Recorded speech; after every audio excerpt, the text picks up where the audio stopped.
ஆவிக்குரிய பலன் வர வேண்டும் என்று சொன்னால் பரிசுத்த ஆவியானவர் நமக்குள்ளே வர வேண்டும். ஆமென். எந்த பலன் முக்கியம்?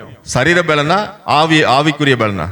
ஆவிக்குரிய பலன். ஏன்னா நம்ம ஆத்மாவுல பலன் தான், ஆத்மாவில் இருக்கிற பலன் தான் சரீர பலத்தை என்ன செய்கிறது?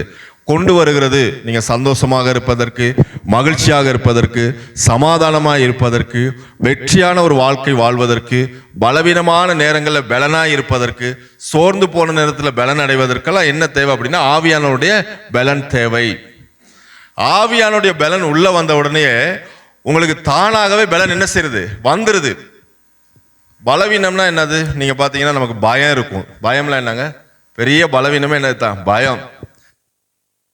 அது மாதிரி சோர்வுகள், வியாதி, வருத்தம், வியாகுலம் இல்லைங்களா, பலவிதமான போராட்டங்கள், பிரச்சனைகள், இதெல்லாம் வாரத்துக்கு காரணம் என்ன பாத்தீங்கன்னா பலவீனம். ஆமென். நம்ம பலவீனமா இருக்கிற நேரம் தான் பிசாசு கிரியை செய்வான். அப்ப வேதாகமம் சொல்லுகிறது பரிசுத்த ஆவி உங்களிடத்துல வரும்பொழுது நீங்க என்ன செய்வீங்க? பலன் அடைவீர்கள். உங்களுக்கு பலன் வரும். எந்த பலன்? ஆவிக்குரிய பலன். இந்த ஆவிக்குரிய பலன் தான் உங்களுக்கு சரீர பலனை கொண்டு வருகிறது, சரீர சுகத்தை கொண்டு வருகிறது, சரீர பலனை கொண்டு வருகிறது, ஞானத்தை கொண்டு வருகிறது, தெளிந்த புத்தியை கொண்டு வருகிறது, மனசுக்கு நல்ல சமாதானத்தை கொண்டு வருகிறது, மகிழ்ச்சியை கொண்டு வருகிறது. உங்கள் காரியங்களை பரிசுத்த ஆவியானவர் வாய்க்க பண்ணுகிறார்.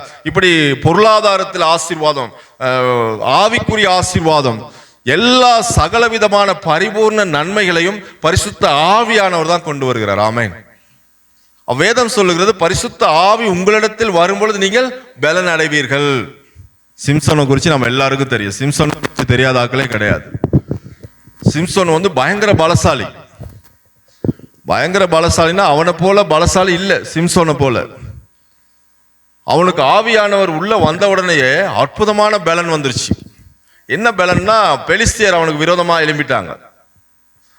பெலிஸ்தியர் அவனுக்கு விரோதமாக எழும்பின பொழுது என்ன பண்றான்னு பாத்தீங்கன்னா, அந்த பலன் அவன் ஜெபம் பண்ற ஆண்டவர்கிட்ட, ஆண்டவரே இந்த பெலிஸ்தியர்களை என்னுடைய விரோதிகளை நான் முறியடிக்கணும், என்னுடைய விரோதிகளை நான் முறியடிக்கணும், அதுக்கான பலனை தாங்க ஆண்டவரே அப்படின்னு கேட்ட பொழுது ஆண்டவர் சிம்சோனை பரிசுத்த ஆவியினால நிரப்பிட்டார். நிரப்பின உடனே அவன் என்ன பண்றான்னா, ஒரு தாடை, கழுதை இருக்கு இல்லைங்களா, கழுதையுடைய தாடை எலும்பை எடுக்கிறான். இந்த தாடை எலும்பை எடுத்து ஒரே டைமிங்ல 1000 பேத்த கொல்றான். எத்தனை பேருங்க?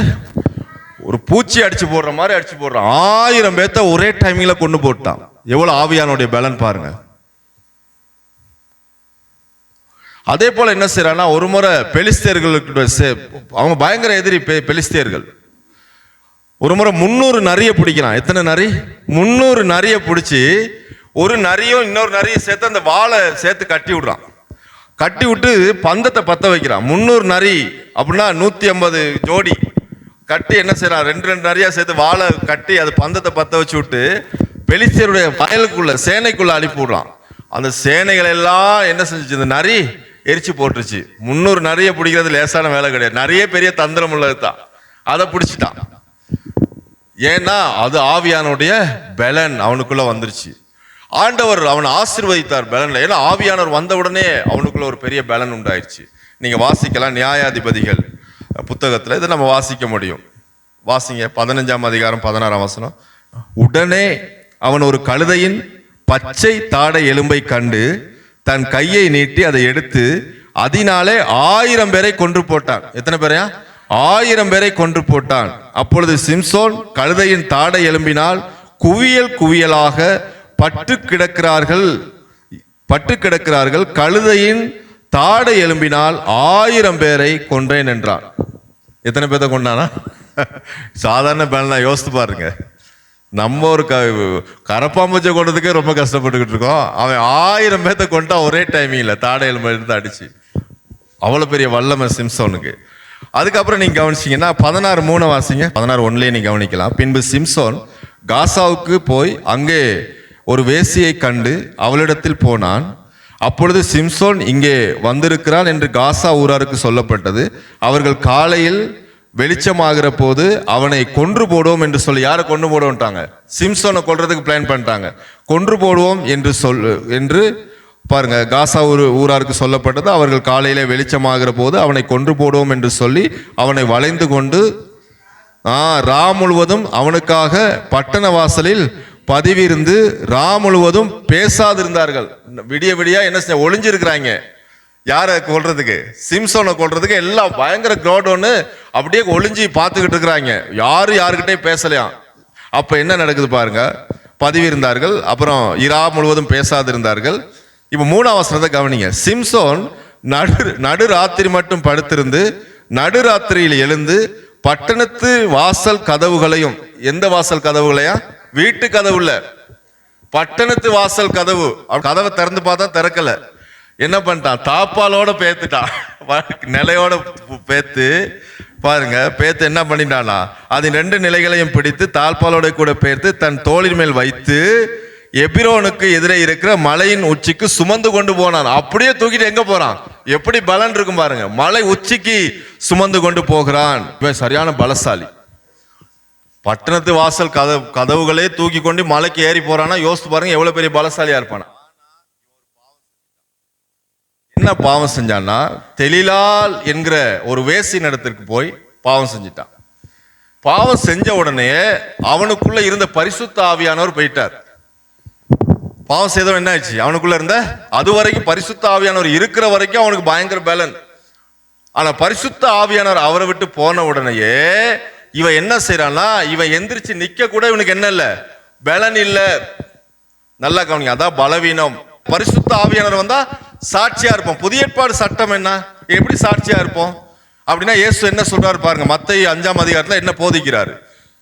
உன்னை ஒருவன் ஒரு கன்னத்தில் அறைந்தால் அவனுக்கு மறு கன்னத்தை திருப்பி கொடு.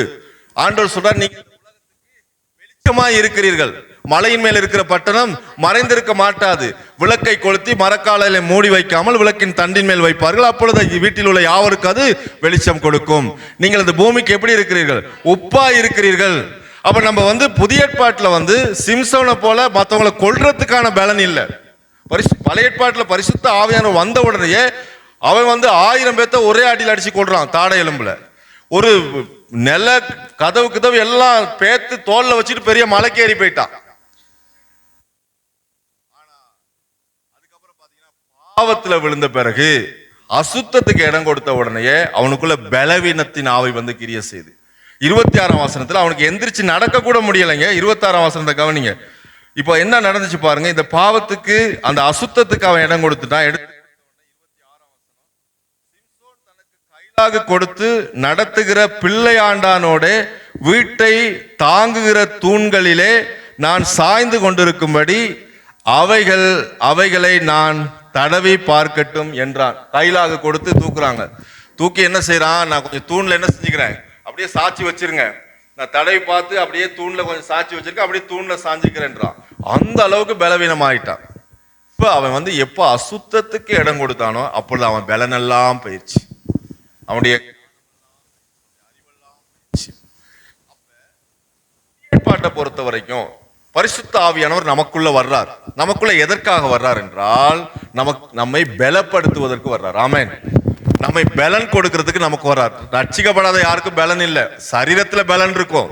சரீர பலன் என்னத்துக்கு பிரயோஜனம்? அதான் பவுல் எழுதுறாரு பிலிப்பியர்ல, மாம்சத்தின் மேல் நம்பிக்கை வைக்கிறதுனா உங்களை விட நான் அதிகமா என்ன செய்யலாம்? நம்பிக்கை வைக்கலாம். 8ஆம் நாளிலே விருத்த சேதனம் பண்ணப்பட்டவர். அவர் நியாய பிரமாணத்தின்படி வாழ்ந்தவர், ஆனால் குற்றம் சாட்டப்படாதவர். அப்ப மாம்சத்தின் மேல் நம்பிக்கை வச்சு வாழ்றதுன்னா உங்களை விட நான் அதிகமா வாழலாம், ஏன்னா எனக்கு அதிகமா முடியும். ஆனா பவுல் சொல்ற, அது அல்ல கிறிஸ்தவ வாழ்க்கை. விசுவாசத்திலே வாழுவதுதான் விசுவாச வாழ்க்கை. இப்ப பரிசுத்த ஆவியானவர் உள்ள வந்த உடனேயே ஒவ்வொரு பரிசுத்தவான்களுக்கும் என்ன வருகிறது என்று சொன்னால், ஆவிக்குரிய பலன் வருகிறது. ஆமென். அதுதான் இப்ப நல்லா கவனிங்க. அவர் உள்ள வந்துட்டார்னா உங்க வியாதி சுகமாகுங்க.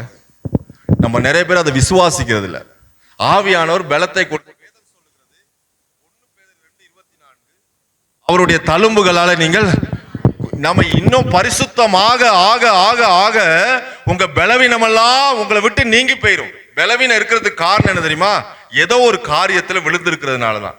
ஏதோ ஒரு அசுத்தத்துக்கு இடம் கொடுத்து அதையே யோசித்து கொண்டு அதையே சிந்தித்து கொண்டு பிசாசுக்கு இந்த சிந்தையை கொடுத்ததுனால அவன் என்ன செய்யற, அந்த எண்ணத்துல அந்த காரியத்துல நம்ம சிந்தையை போட்டு குழப்பி குழப்பி குழப்பி நம்ம சரீரத்தை பலவீனப்படுத்துகிறான். ஆனா வேதம் சொல்லுகிறது பரிசுத்த ஆவி உங்களிடத்துல வந்துட்டாரா நீங்கள் பலன் அடைவீர்கள்.